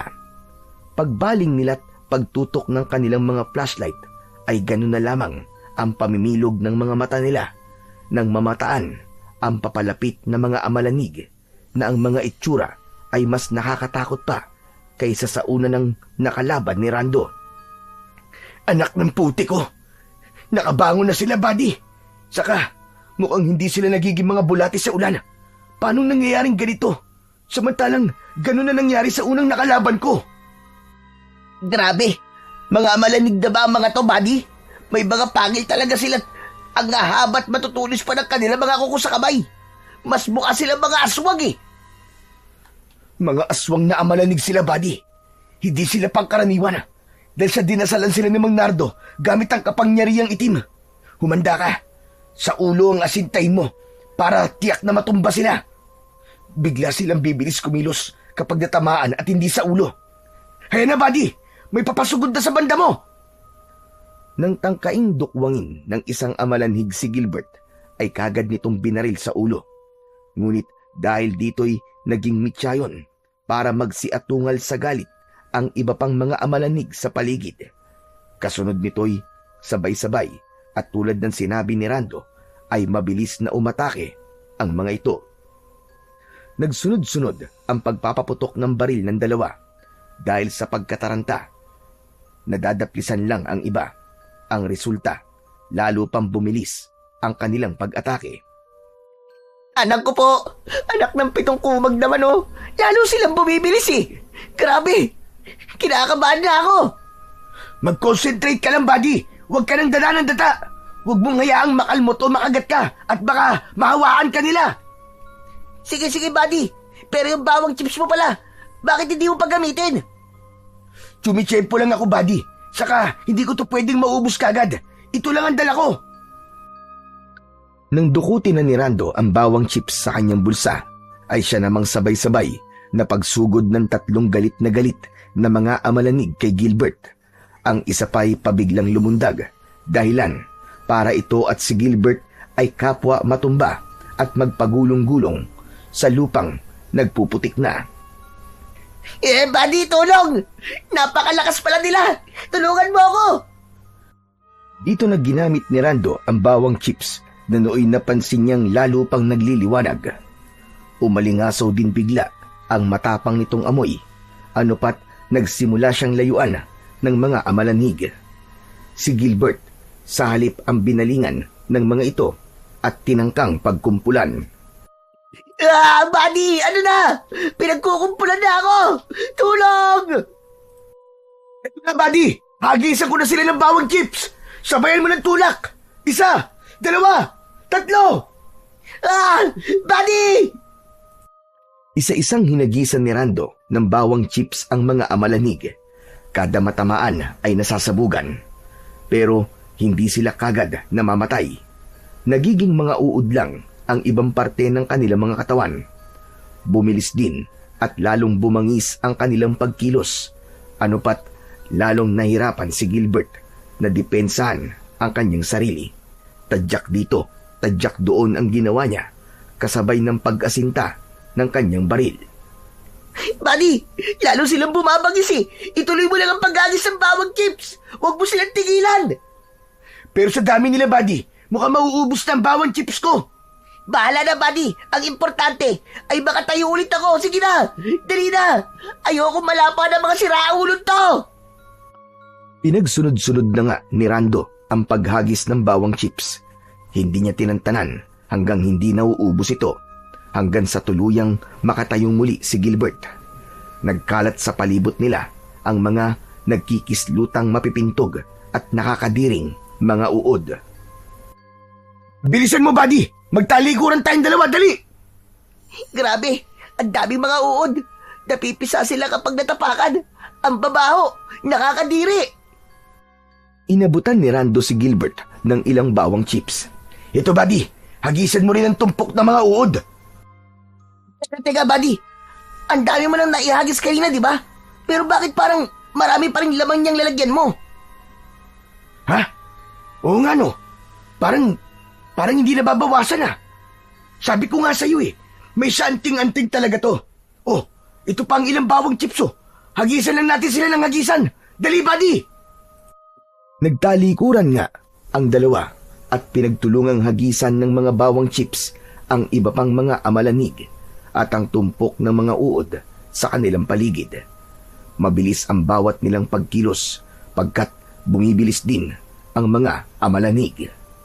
Hanggang sa napansin nilang unti-unting umaatras ang iba pang mga amalanig pagkat mga natatakot sa matapang na amoy at sa pagsabog ng mga bawang chips. Sa di kalayuan naman ay napansin nila ang nagmamasid pa lang si Mang Nardo. Nasa mga mata nito ang matinding galit habang nakaismid. Sa likod nito ay patuloy sa pagbangon ng iba pang mga amalanig mula sa mga nicho hanggang sa senyasan ni Mang Nardo ang mga amalanhig. Mga amalanhig, pabayaan nyo na ang dalawang yan. Sa baryo naman kayo sumugod. Hanapin ninyo at lapain si Kapitan sa punang kanyang buong angkan. Kaagad ay mabilis na kumilos ang mga amalanig. Umugong ang sabay-sabay nilang pag-atungal. Patay! Paano na mga taga-baryo, buddy? Tawagan mo at sabihan si Kapitan. Dali! Ikaw na magsabi, buddy. Sige na, balikan mo na ang cellphone mo ron sa may shed. Huhulihin ko lang si Mang Nardo. Kailangan mapatigil natin ang ginagawa niyang to. Ikaw bahala, buddy. Pero mag-iingat ka sa kanya. Sabi mo nga'y gumagamit siya ng kapangyarihang itim. Huwag mo na akong alalahanin, buddy. Hanggat hawak ko ang bawang chips ko, ay hindi niya ako maano. Sigurado ka ba, buddy? Saka, hindi naman siya maladig, di ba? Sige na, buddy. Timbrihan mo na si Kapitan bago pa mahuli ang lahat. Kawawa ang mga taga-baryo. Kung gusto mo sumunod ka na lang sa akin mamaya. Nang wala ng patumpik-tumpik pa, ay nagpauna ng kumilos si Rando para sundan si Mang Nardo. Si Gilbert ay natatarantang pinuntahan ang guard shed at hinanap sa kanyang bag ang cellphone. Nanginginig ang mga kamay na dinutdut niya ang keypad nito. Hello? Hello, Kapitan! Naku, Kapitan, maganda po kayo riyan. Alertuin niyo po mga tanod niyo at sabihan na rin po mga taga-baryo. Seryoso po to, Kapitan. Marami pong bumangon ng mga amalandig sa mga nicho po rito sa sementeryo. Nahirapan po kami ni Buddy Rando sa kanila pagkat napakabagis po nila tsaka ang dami nila, Kapitan. Ngayon po, diyan po sila mapunta sa baryo. At ang pinaka-target po nila, kayo po at ang pamilya nyo. Mag-iingat po kayo, Kapitan. Ano ka mo? Legtek, paano bang pagbabantay ang ginawa nyo riyan? At nangyari ang ganyan? Kung hindi ba naman kayo mga inutil eh? Pasensya na po, Kapitan. Kasalanan ko po. Nakalingat po ako dahil may nang-hypnotismo po sa akin eh. Saka may kapangyarihang itim daw po may pakana nito. Kapangyarihang itim? At sino namang may pakana? Nakita nyo ba? Oo, Kapitan. Base sa narinig ko po kanina kay Buddy Rando, si Mang Nardo raw po. Nang gumuhit po kanina mga kidlat, at tinamaan po mga nityo ay naglabasan nga po mula sa mga ito mga malanig. Saka, hindi po sila basta-basta mga malanig, Kapitan. Mahirap po silang kalabanin. Sinasabi ko na nga ba't may binabalak talaga Nardong yun? Nalintikan na. Naputol na nga roon ang tawag ni Gilbert kay Kapitan.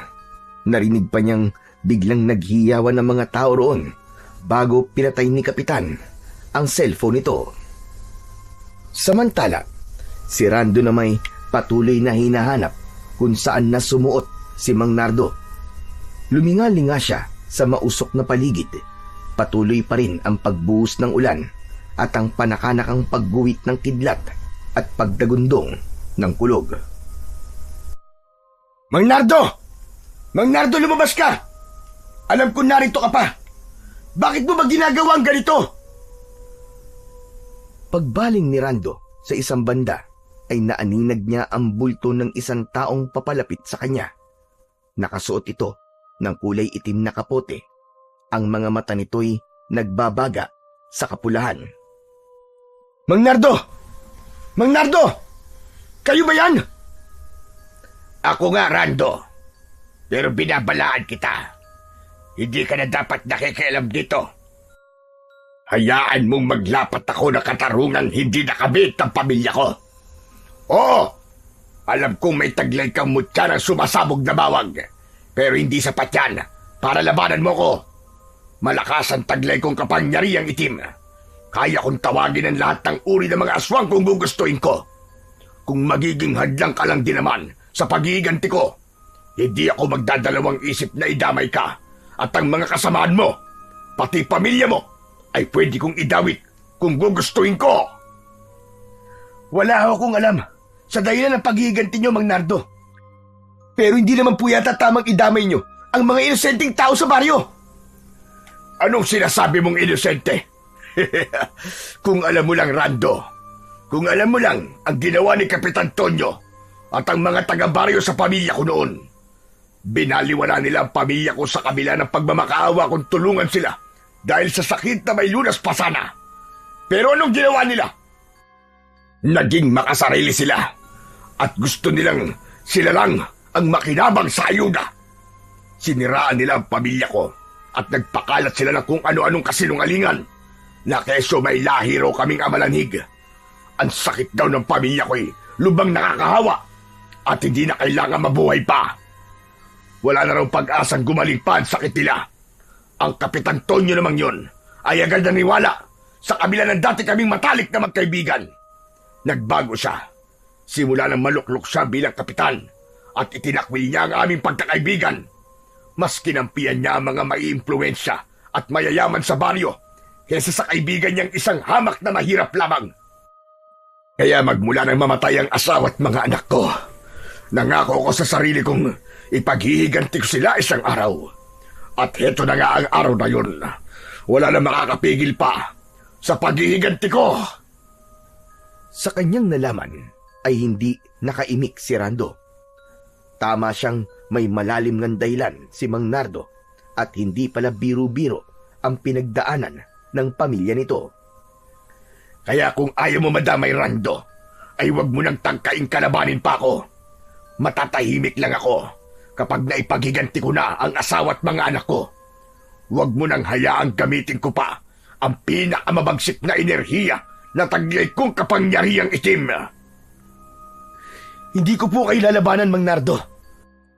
Pero hindi naman po ako makakapayag na pati mga inosente tulad ng mga bata ay madamay.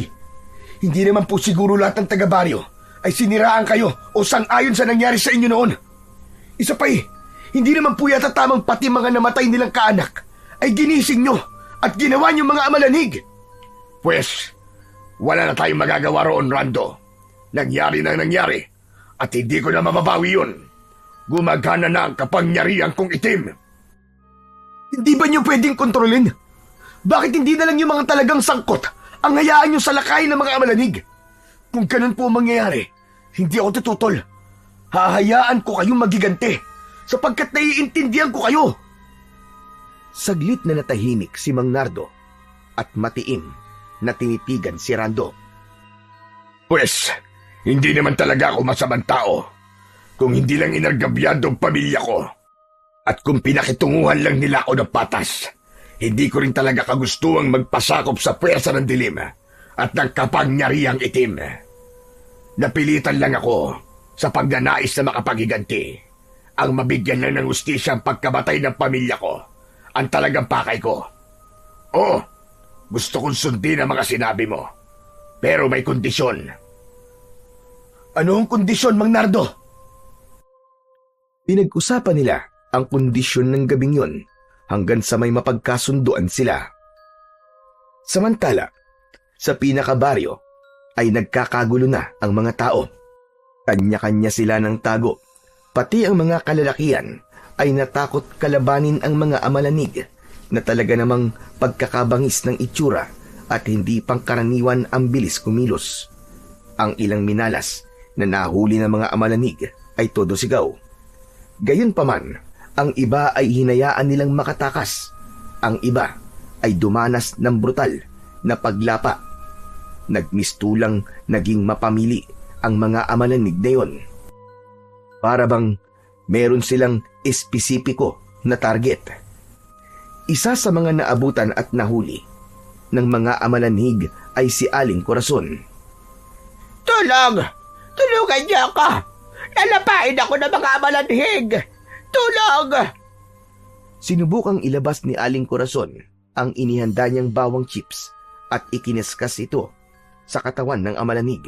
Ngunit wala naman itong naging epekto. Sa halip ay lalo pang nanggigil sa kanya ito. Lalo ring humigpit ang pagkakahawak nito sa matanda. Ano pat bumaon sa balat nito ang matatalas nitong mga kuko. Hayop kang amalanhig ka! Bitiwan mo ako! Wala akong kasalanan sa'yo!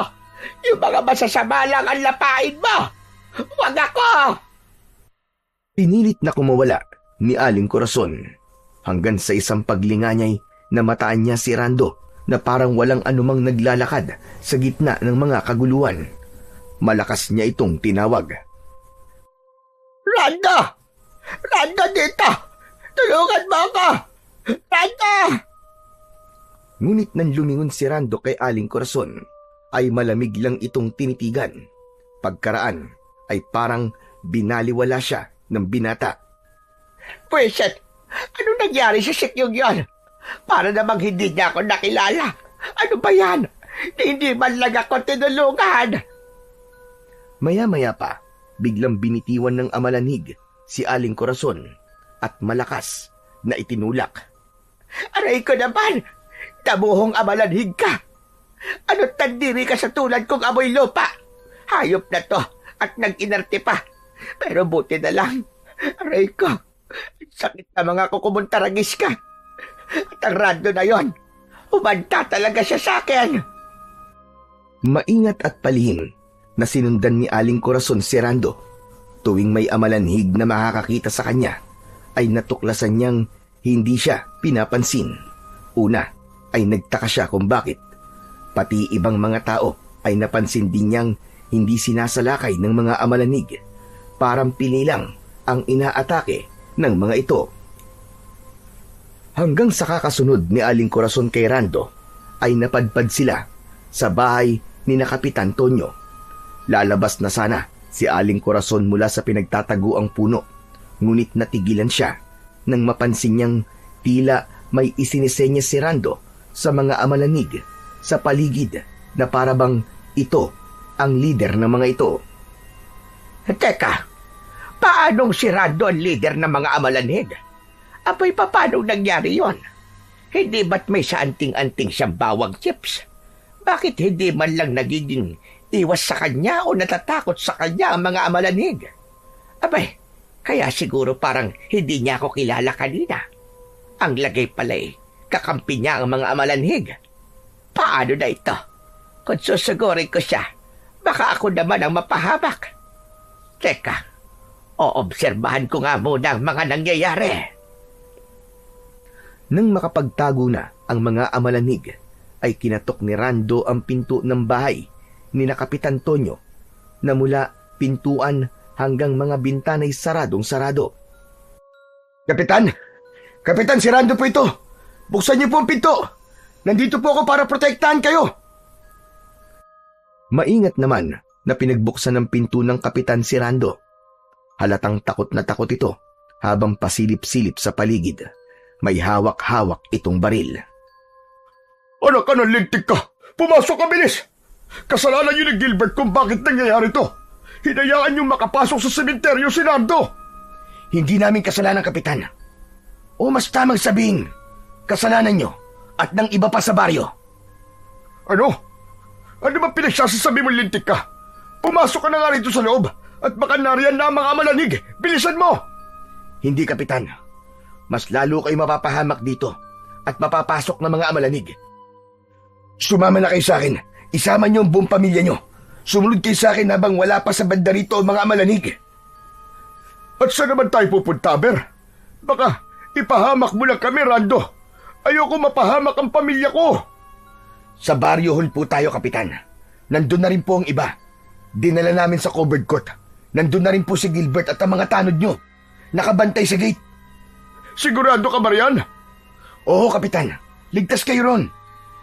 Sige, sandali lang. At sasabihan ko ang asawa at mga anak ko. Ilang sandali lang ay palabas na ng kanilang bahay sina Kapitan Tonyo at ang kanyang pamilya. Nakasunod sila kay Rando habang takot na minamataan ang paligid. Samantala, ang nagtatago naman sa likod ng puno sa di kalayuan na si Aling Corazon ay naguguluhan sa kanyang nakikita. Saan pupunta ang mga yon? At bakit sila inaakay ni Rando? Ang Randong yon, hindi ko talaga maintindihan. Mukhang delikado si Kapitan at ang kanyang pamilya. Teka, dapat ko ba silang pigilan? Pero ano ang dahilan ni Rando? At ginagawa niya ang ganito? Mabuti pa ay sundan ko na lang sila kung saan man sila pupunta. Pagsapit sa covered court sa barrio hall, ay sumunod din si Aling Corazon sa loob. Nagtago siya sa kahit saang mapagtataguan. Ang pinili niyang pagtataguan ay malapit sa parang bodega.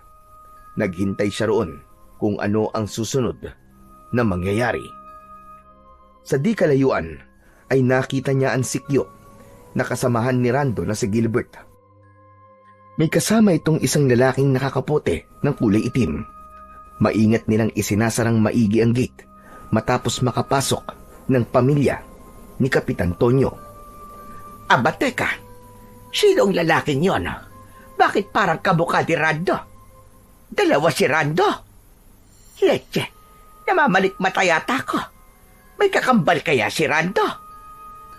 Maya-maya, lumapit sina Gilbert at ang lalaking nakakaputing itim kay Rando na akay-akay ang pamilya ni Kapitan Tonyo. Ang lalaking nakakapote, todo yuko at tinatakpan ang muka gamit ang hood ng kapote. Kayong dalawa, alam niyo na kung anong gagawin. Sa gabing ito, ay malulubos na ang pag-iiganti ko. Ay so, nakahanda na rin po kami ni Buddy. Sige na, pero bago pa ang lahat, ay i-check niyo muna ang buong court at baka may nakapasok na hindi dapat nakapasok. Kung hindi, may madadamay na inosente. Sige ho, yun ho talaga ang gagawin namin ni Buddy. At kumilos na nga sina Gilbert at ang lalaking nakakapote. Samantala, ay naguguluhan naman si Kapitan Tonyo sa narinig nitong usapan ni Rando at Gilbert at ng isa pang lalaki. Nilapitan nito si Rando at nag-usisa. Sandali ka, Rando. Bakit hinoho ka ni Gilbert? At sino nga kasama niyo lalaki na nakakapote? Saka, anong sinasabi mong paghiganti? Anong ibig mo sabihin? Huwag mo nang isipin yun, Kapitan. Ang importante, ligtas na kayo rito. Sumama na kayo sa mga taga-baryo na naghihintay sa inyo sa pinaka-court. Kilalanin niyo sila at alalahanin niyo nakalipas na siyang dahilan kung bakit kayo narito ngayon. Ano ka mo? Lintik na yan. Hindi kita maintindihan, Rando eh. Sige na, Kapitan. Sumunod na lang kayo sa akin nang wala nang tanong-tanong at naiinip na ako at ang mga alagad ko. Anong mga alagad ang pinagsasabi mo? Pinaglololoko mo ba ako, Rando? Kung ano-anong pinagsasabi mong hinayupak ka eh. Sumunod ka na lang sa akin, Kapitan, at malalaman mo rin. Biglang pinagdiliman ng muka si Kapitan. Kaya naman ay nagawa nitong tutukan ng hawak na baril si Rando. Ngunit si Rando na may naging alerto at mabilis na inagaw ang baril ng Kapitan. Umugong ang pagkagulat ng mga kapamilya ni Kapitan. Tarantado ka, Rando! Anong ibig sabihin nito? Magpaliwanag ka! Ngunit hindi mo na sinagot ni Rando si Kapitan Tonyo. Sa halip ay pinagsisisipa niya ito at ang mga kapamilya nito habang tinututukan ng naagaw na baril. Napilitang magsisunod ang mga ito hanggang sa pinaka-covered court kung saan naroon ang ilang mga taga-baryo na pinagtulungan dalhin doon ni na Gilbert at ng lalaking nakakapote. Hayan, Kapitan. Magsama-sama kayo ngayon. Sila mga pinanigan mo. Sa halip na ako, na dati mong matalik na kaibigan. Itinakwil mo ko at ang pamilya ko. Alam mo ba kung gaano kasakit yun? Nasisiraan ka na ba ng ulo, Rando? Hindi ko alam ang mga pinagsasasabi mo. Oo nga pala. Hindi nga pala ako si Rando. Gusto mo malaman kung sino ako? Ako lang naman ang multo ng konsensya mo. Sukat noon din, gamit ang kanyang kapangyarihang itim, ay nagbago ng kanyang anyo si Rando. Bumalik siya sa totoo niyang anyo. Nang makilala naman ito ni Kapitan Tonyo, ay matinding takot ang lumarawan sa kanyang muka. Maigpit tuloy niyang nayakap ang kanyang asawa at mga anak. Nardo, paanong nangyaring... Hindi. Nasaan na totoong si Rando? Hindi ka totoo. Hindi ka totoo. Naalala mo ba, Tonyo, ang isinigaw ko nun sa'yo? Sabi ko isang araw, ipaghihiganti ko ang hindi makatarungan sinapit ng mag-iina ko. At heto na yon. At anong binabalak mong gawin sa amin? Anong binabalak mo? Ang mga katulad nyo ay hindi na dapat nagtatagal pa sa mundo, Tonyo. Mga ganid kayo at mapagsamantala sa mga katulad namin na nasa laylayan sa lipunan. Mas pinili niyo ang sarili niyong katayuan kaysa kumilos ng patas. Isa pa hindi ka tapat na kaibigan, Tonyo. Isa kang taksil. Siraulo ka ba, Nardo? Pinakinggan ko lang ang sigaw ng mas nakararami. Kahit alam mong puro walang katotohanan, pinakinggan mo. Kaya ngayon ay sinisingil ka na ng mga kaluluwa ng mag-iina ko. Kahit maglupasay ka pa ngayon sa harap ko at pagsisiya ng mga ginawa nyo ay huli na. Hindi na nyo maibabalik ang buhay ng pamilya ko. Ngayon ay magdudusa kayo. Sa takot dahil sa mga sinabi ni Mang Nardo, ay binalingan ni Kapitan Tonyo ang ilan niyang mga kababaryo na naroroon din sa court. Lahat ay nagtatakang nagmamasid at nakikinig sa nangyayari. Lahat ay halatang mga natatakot din sa biglang pagbabagong anyo ni Rando at naging si Mang Nardo. Para silang nakakita ng multo. Mga kababaryo ko, pagtulungan natin ang Nardong to. Hindi totoo dinala niya tayo rito para iligtas mula sa mga amalanig. Ito'y isang panlilin lang. Nililang niya tayo. Narinig niyo mga sinabi niya, di ba? Papayag ba kayo sa gusto niya mangyari? Unay natakot ang mga taga-baryong yun, pero dahil sa sinabi ni Kapitan Tonyo, ay nagalit ang mga ito. Kaya naman, ay nagkanya-kanya sila ng dampot ng kahit na anong magagamit na sandata at sinimulang habulin at umugin si Mang Nardo. Ngunit si Mang Nardo ay mabilis naman tumakbo patungo sa gate kung saan nag-aabang sina Gilbert at ang lalaking nakakapote na walang iba kundi ang totoong si Rando. Sige, sugurin niyo ang demonyong Nardo na yan. Akala siguro niya ha? Walang pag-iiganting magaganap. Nasa mga kamay natin ang magliligtas sa atin. Sinigawan naman ni Mang Nardo sina Gilbert at Rando nang malapit na ito sa banda nila sa may gate. Papasukin ang mga malanig pagkalabas ko. Sa kanyo mabilis na ilak ang gate pagpasok ng lahat ng mga amalanig. Huwag niyong hanghayangang may makatakas sa kanila. Kailangan maubos sila ng mga amalanig. At ganun na nga ang nangyari. Pagkalabas ni Mang Nardo sa gate, ay tinawag kagad nito ang mga amalanig na agad namang naglitawan mula sa kanilang mga pinagtataguan sa paligid. Galit na galit at tila atat na atat ang mga itong sabay-sabay na pumasok sa gate ng covered court.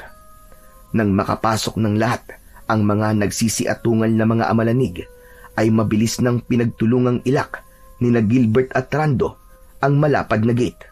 Sukat noon, napaatras ang grupo ni na Kapitan Tonyo. Anak ng hinayupak! Atras mga kababaryo ko! Iligtas niyo ang inyong mga sarili! Samantala, ay lalayo na sana sina Mang Nardo, Gilbert at Rando mula sa covered court nang may mapansin si Rando na kumakaway at patakbong sumisigaw sa direksyon nila. Teka, si Aling Corazon! Nasa loob ng covered court si Aling Corazon! Mang Nardo, hindi siya dapat naroon! Naku po, paano siya napunta ron, buddy? Ano gagawin natin? Pambihira! Ang matandang yun na naman. Mukhang sinundan pala ako sa pag-aakalang ako talaga si Rando. Delikado siya. Sa dami ng namarkahan ko ng tanda na mga dapat lang lapain ng amalanig, ay hindi na siya mapapansin ng mga ito at mapagkakamalan siyang kabilang sa mga lalapain. Teka, hindi ko siya dapat madamay, Mang Nardo. Kailangan ko siyang iligtas. Nang wala ng patumpik-tumpik pa, ay agad nang tumakbo si Rando pabalik sa loob ng covered court. Buddy, wag! Anak ng lagot na. Delikado ka na, buddy. Mang Nardo, wala ba kayong gagawin? Nagkibit balikat lang si Mang Nardo. Sa mga mata nito'y naroon ang matinding lungkot na hindi maipaliwanag. Hayaan mo lang siya. Malakas ang enerhiyang taglay ng kanyang mutya ng sumasabog na bawang. Sige, maiwan na kita. Sabihan mo na lang si Rando na matapos malapa ang lahat ng nasa covered court, ay patayin na rin niya lahat ng mga amalanig. Magkita na lamang kami sa sementeryo kinabukasan. Sabihin mong naroon ako sa puntod ng asawa at mga anak ko. Ang pangalan ng asawa ko ay Aurora Laksamano. Pero, Mang Nardo, Hindi na naituloy pa ni Gilbert ang gusto pa sanang sabihin dahil lulugo-lugo nang bumira kagad ng alis si Mang Nardo.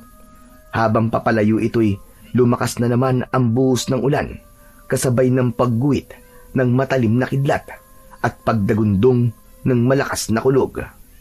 Samantala ay tumakbo si Gilbert at mabilis na sinundan si Rando na nooy nagpapakahirap buksan ng gate. Kaagad niya itong tinulungan.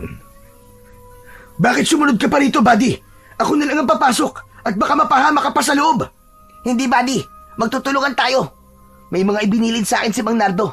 Matapos nating mailigtas si Aling Corazon at matapos daw malapa ng mga amalanig ang lahat ng nasa covered court, ay pagtulungan daw nating patayin ang lahat ng mga amalanig na nandito.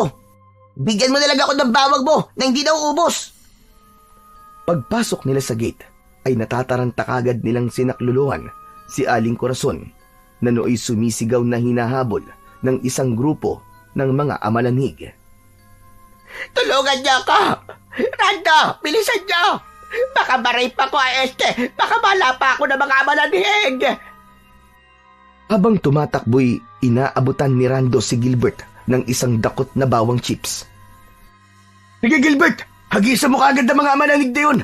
Kapag paubos na, lumapit ka lang sa akin para mabigyan kita ulit. Basta't huwag kang ganong lalayo sa akin. Sige, buddy. Masusunod. Medyo nahirapan pang iligtas ni Rando at Gilbert si Aling Corazon, pagkat atat na atat sa kanya ang tatlong mga lalaking amalanig na pares nitong mga matatanda na. Idagdag pa ang ilang mga taga-baryo na hinahabol ng mga amalanig. Kabilang na si Kapitan ay nagpapasaklolo rin sa kanila at tinangkang humingi rin ng bawang chips. Naaawa tuloy ako sa kanila, buddy. Bigyan na rin kaya natin sila ng bawang chips. Wag, buddy.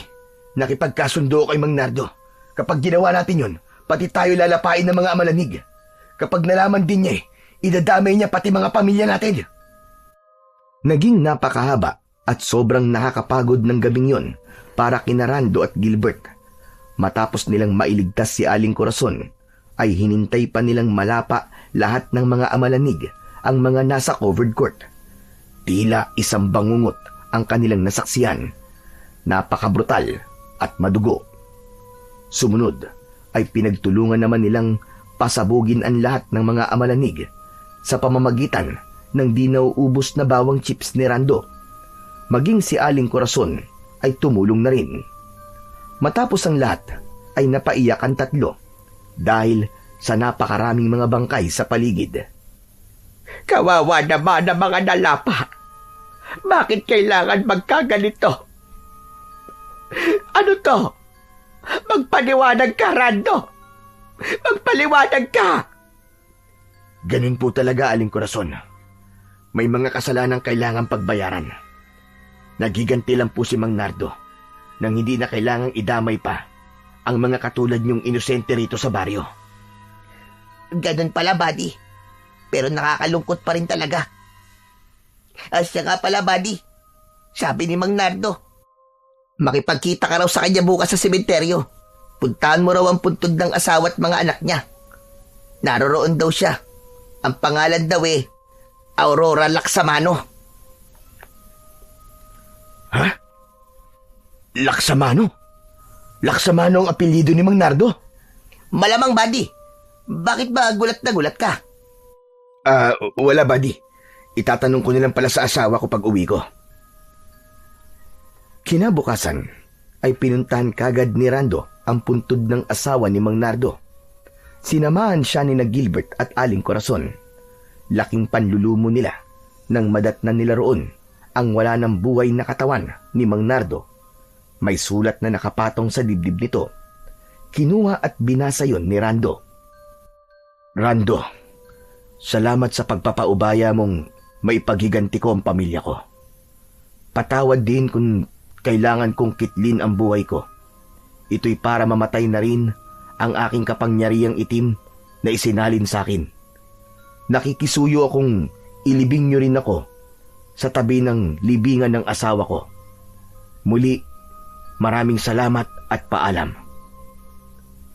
Matapos mabasa ang sulat, ay napaluha silang tatlo, lalo na si Aling Corazon na napahagulgul pa.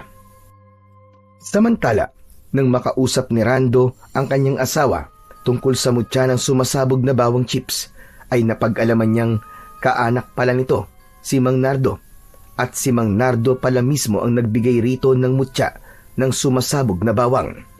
Isa palang dating antingero si Mang Nardo. Paalam po, Mang Nardo.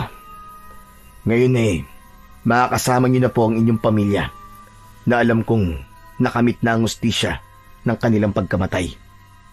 Salamat din po sa mga aral na natutunan namin sa inyo. Patuloy po namin kayong aalalahanin at dadalawin ng asawa ko. Sa buhay natin, piliin nating maging patas sa pakikitungo sa ibang tao. Huwag nating tularan si Kapitan Tonyo na nakuha pang itakwil ang dati niyang matalik na kaibigan dahil lamang sa ito'y isang mahirap. Bawat buhay ay mahalaga at magkakasing timbang. Walang mayaman, walang mahirap. Hindi dapat basihan ng estado sa buhay. Kung hindi tayo magiging patas, palaging nariyan ang karma na uusig at maniningil sa atin. May ganti ang lahat, mabuti man o masama. Ang mabuti ay gagantihan ng mabuti. Ngunit kung masama, masama rin ang ganti. Piliin natin palagi ang mabuti upang palagi ring mabuti ang ganting ating aanihin.